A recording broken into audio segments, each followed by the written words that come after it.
Olá a todos, eu sou o professor Chico e hoje vamos discutir as características de uma colisão inelástica e de uma colisão parcialmente elástica. Vamos começar com a colisão dita inelástica. A colisão dita inelástica é aquela em que se processa de tal forma que, após a interação entre os dois corpos, esses corpos permanecem unidos, caminhando como se fosse um corpo só. Um exemplo simples são os exemplos onde você tem os projéteis colidindo com o bloco e após essa interação, os dois caminham juntos. Quando, após a colisão, os corpos se unem e caminham como se fosse um corpo só, essa colisão é chamada de colisão inelástica. O que é que nós podemos escrever como característica dessa colisão? Olha, em se tratando de uma colisão e como qualquer outra, a quantidade de movimento ela é conservada. Toda colisão conserva a quantidade de movimento, porque toda colisão é um evento isolado de forças externas. Então a primeira escrita é: nessa colisão inelástica, a quantidade de movimento inicial dos corpos é igual à quantidade de movimento final dos corpos. Observem bem que, inicialmente, eu tenho dois corpos em movimento, após a colisão, eles se unem e saem como se fosse um corpo só. A quantidade de movimento inicial seria a quantidade de movimento do primeiro mais a quantidade de movimento do segundo. A quantidade de movimento final, somam-se as massas e o corpo sai com uma única velocidade. Essa é a primeira afirmativa de uma colisão inelástica. Só que o que é que diferencia a colisão inelástica das outras? A colisão dita inelástica, ela se processa de tal forma que ela não conserva energia.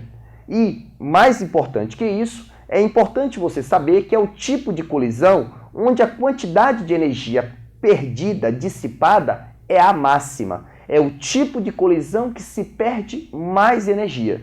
Então, uma característica da colisão inelástica é que, quando eu comparo a energia cinética dos corpos depois, é um valor menor que a energia cinética dos corpos antes.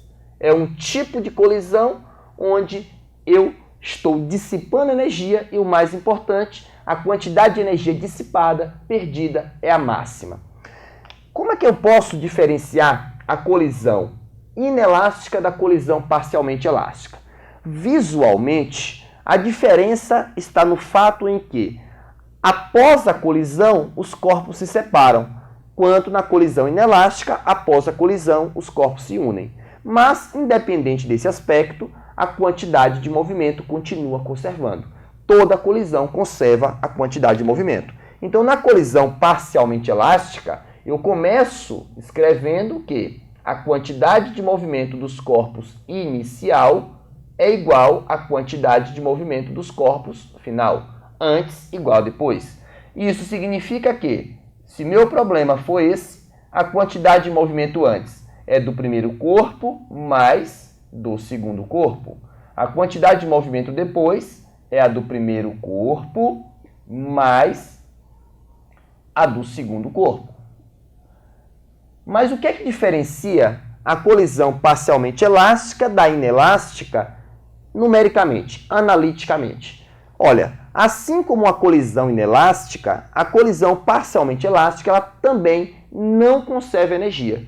Quando eu comparo a energia dos corpos antes e a energia dos corpos depois, eu novamente vou me deparar com uma diferença. A energia cinética dos corpos depois da colisão, ela é menor que a energia cinética dos corpos antes da colisão.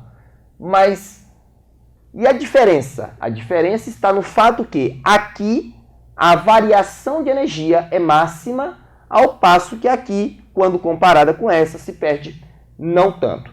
De tal forma que a diferença entre inelástica e parcialmente elástica é que ambas não conservam energia. A inelástica eu perco mais. Visualmente, aqui os corpos saem juntos, aqui os corpos saem separados. Essa foi a dica de hoje. Muito obrigado a todos e até a próxima aula.